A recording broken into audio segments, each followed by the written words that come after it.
spoke a little bit about the process. We spoke a little bit about the people. Coming to the technology aspect, Manish, in terms of building a digital business, what is the role of a scalable and agile digital architecture? What role does the architect? Because once you put in the plumbing into the business, there's a perception that it's difficult to tinker with that and add digital around that. So some thoughts on that, scalable and agile digital architecture. So I think before you arrive at a scalable or digital architecture, I would say that your basic transactional architecture should be pretty solid. So if a company or a traditional company has got weaknesses around managing their day-to-day transaction and reporting requirements to a business, it would be pretty difficult to embark on this digital journey in some sense. True, true. So I would say think about all of that. If there are some real big chinks, big missing pieces, or you think that there is still some juice left that you could do something on the transactional side of it, I think you can quickly wrap that up by engaging with technology service providers. But I think the real visioning thing that you need to look at is whether your traditional ERP service provider has the capability to itself, transform into being a solid digital backbone. If there are enough enhancements that service provider is giving, then obviously they become an incumbent partner, for your digital journeys of sorts.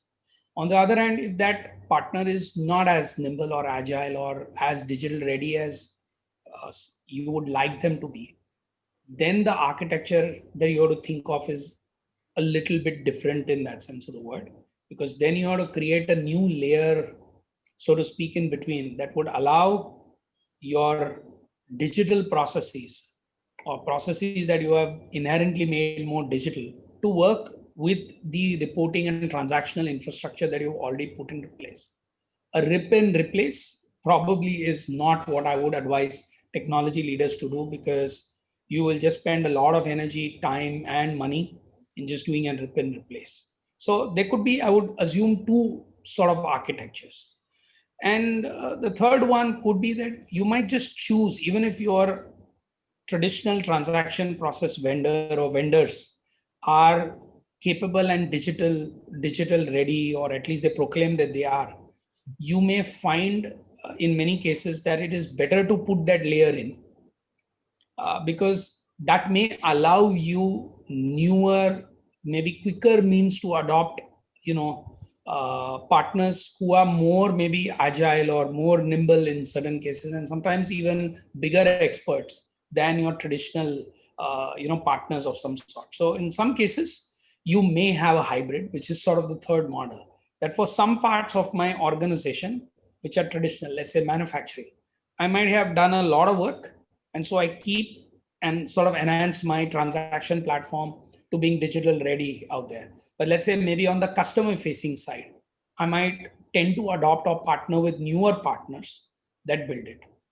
And so this architecture might look a bit different in some sense of the word. If you're clear about the objectives of where you are going to make some of the changes happen, then maybe putting in some of those architectural pieces become easier. I would dare say that there is probably, barring some very, very traditional technology vendors, most vendors in some way are giving you hooks into the digital ecosystem. And so it should not, maybe 3 years back, I would have answered this question a bit differently. Yeah. Today, if there is a vendor who's just not talking that language, I think maybe you ought to not the right vendor. Surgery in some sense of the word. But most of the vendors today talk a different language. They talk about hookups, interfaces, or integration of some sort that allows you to move much faster on this digital journey in some sense of word.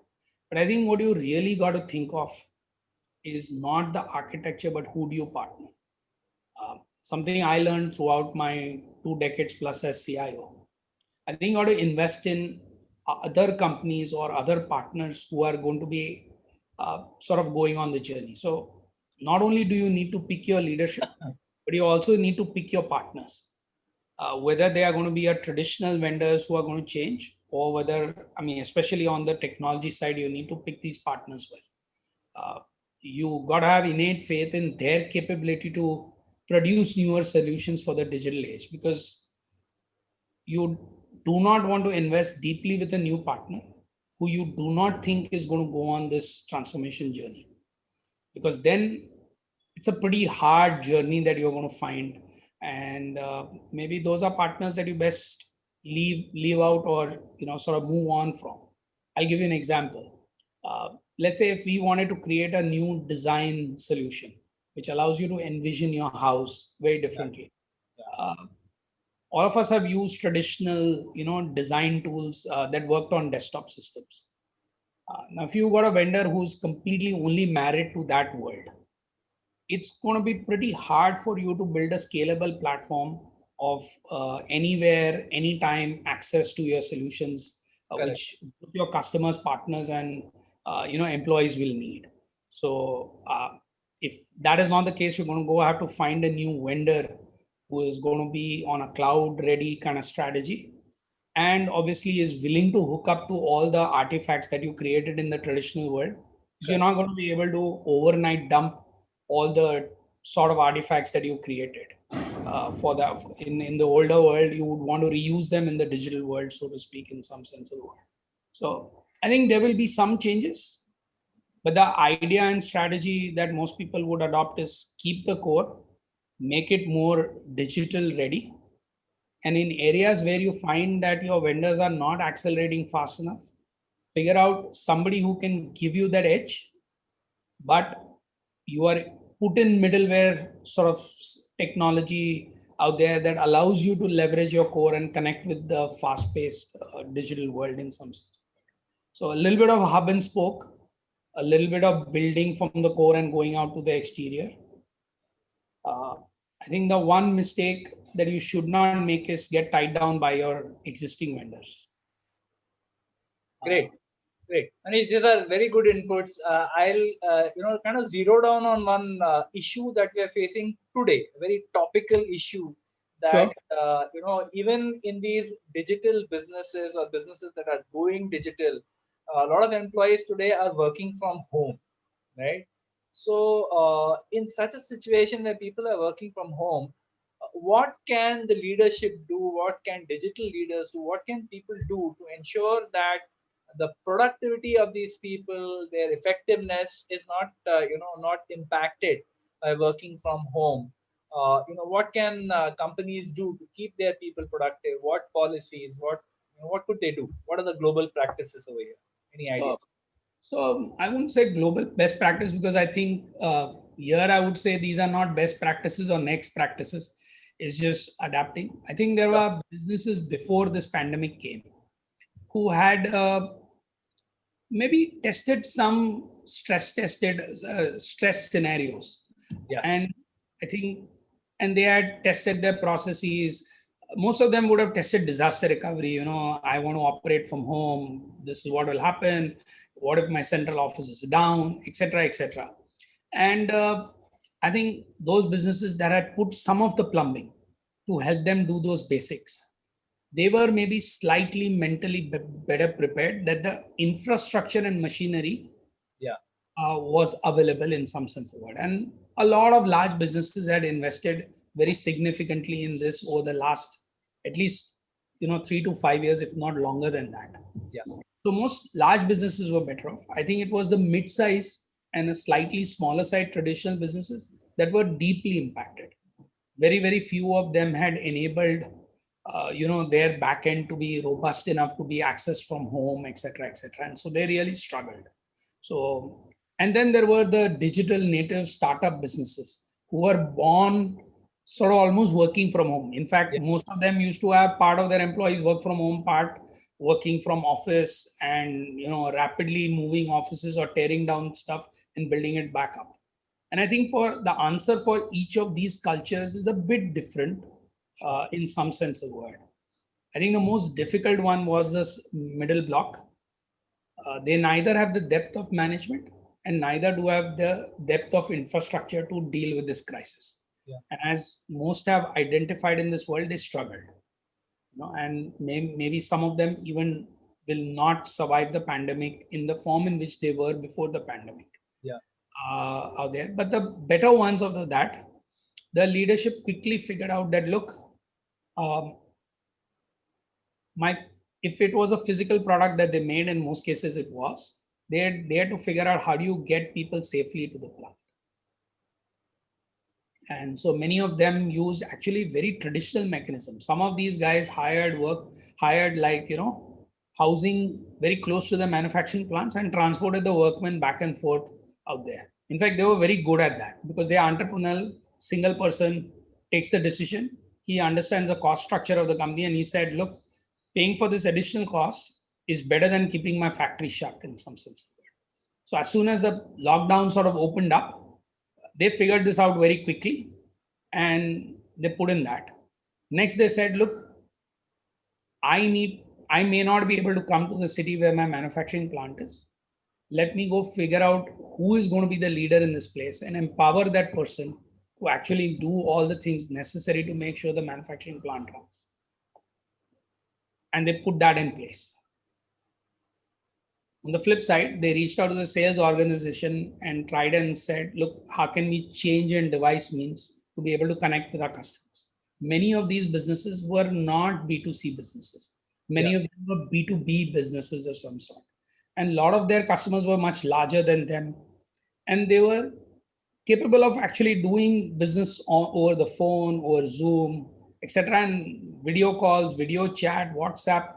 I think all of that got activated and that went well. So I would say that if we were to do it all again, I would say would some of these businesses have tried some of these things as a set of processes? A lot of the larger organization in some place were forced by employees asking for work from home policies, and I want to work part time from home. All of that, had been forced upon them for some. So they had done those mini experiments. I would say if the mid-sized organization had done these mini experiments of sorts, uh, they would have, I wouldn't say stress tested everything, but they would have probably known where things are going to fail and where they will be able to manage. And I think they would have been better prepared. And so I would say that if there is a learning out of this pandemic, saying, guys, we do need to try out some of those so-called concept of BCP, even in normal times. Yeah. And the organization that done some sort of planning around that came out much better, much faster. The good part was we had a lockdown. Not only did it allow the government machinery to sort of learn and deal with the infrastructure challenge of health situation that we are going to face, a lot of businessmen use those 30, 40 days to actually figure out what all they would have to change when this thing opened.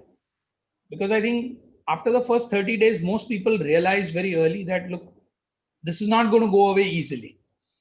Because I think for the first 30 days, all of us were trying to figure out, oh, ye 30 days lockdown ho gaya, and we'll go back to our lives normal. I think most people realized very quickly after those 30 days ended that nothing is going to be normal. And so they started putting into place some of these things that I'm talking of, maybe not in the best possible way, but because survival was at stake, they took those decisions. And I think the larger organizations did the same thing. Obviously, the IT services organization, which was servicing customers in the West, which were running even when India was under lockdown, were probably the best prepared for this. And they transitioned relatively quickly. But I think even they were sort of not prepared for what was to come in some sense of the word, because the sheer security infrastructure was not in place to be able to deal with this for many months together in some sense out there. So I would say, again, if you had done some testing, you could stretch it and you could develop it rapidly. But I would again say that any business that had wired themselves a little bit more came out a winner ahead of anything else in that sense of it. So if any of these three types of businesses was a pure digital business, they came out sort of on all four cylinders. So you look at the payment businesses, we never suffered probably a blip. You look at some of the internet service providers, I mean, the relative blips you saw in this period were very, very few in that sense of the word. So somehow miraculously everybody found a means to scale the so-called online world very quickly. And anybody who had a more online world came out quicker. And then those that had prepared machinery and infrastructure were able to scale much faster. And then I think anybody who ever thought that he had scripted all of this, maybe some government organization, I was told that somebody in the White House had written an entire, playbook on this pandemic. But I don't think anybody had a playbook on this kind of pandemic and this global in terms of impact. And so everybody innovated on the feet. And I would say come August, some come July, we're not doing that badly as we thought we would all be doing. Maybe growth might be harder to come by because there is an economic impact of this. But I don't think anybody would say that we are worse off than what we had imagined. I think we are slightly better off than what we have imagined. I still think we are worse off than the price that we would be willing to pay for this pandemic. In terms of loss of life, in terms of loss of jobs and money. I think that impact is, I don't think even known today. But I think we are in slightly better shape because we innovated on our feet. People who I think have dealt with startups, some of them have, I would say, gone the extreme, and they have come out actually stronger than what they were pre-COVID in some sense of the word, because they conserved cash, they looked at all their costs, and they are more nimble in terms of being able to move on some of those items than, let's say, traditional business. So I think the startup world sort of got hit the most. Those that were robust and that could survive came out probably far stronger than what they were before the pandemic. Out there, traditional organizations that were slightly more ready, again, were able to do business in this time and came out stronger. But the one thing is, you've got to be prepared to, I think, couple of things that have come out. Practice doing more with less. For anybody, even if you are an individual person, maybe all of us survived without help in our homes for many, many months. I don't think any one of us would have imagined that we would be able to do so before this pandemic. But maybe if we had tried practicing this for, let's say, 5 days in the year or something like that, maybe all of us would have been better equipped in our homes to deal with some of the challenges we have. I think one needs to be able to figure out that what kind of people we need in this pandemic, or what kind of partners we need, and how do we nurture those partners. So somebody might use the word expertise. So whether it is in-house expertise or partner expertise, we need to be able to be part of an ecosystem that knows how to survive a bit of a stress in some sense of the word. So we need to make some of these investments even in normal times. And I think allocating time, expense, and money to this is always difficult. And people will say that, human memory is short-lived in some sense of the word. When things go back to being a little normal, we'll forget all of this. But I think this longitude of this kind of length of impact is going to force us to allocate some bit for sure. I think you will have to prioritize as a business. If something like that has, you'll have to have kind of playbook ready as to which are the customers, which are the products, which are the services you will keep, which are the services you can postpone, and maybe which are the things that you need not do at all.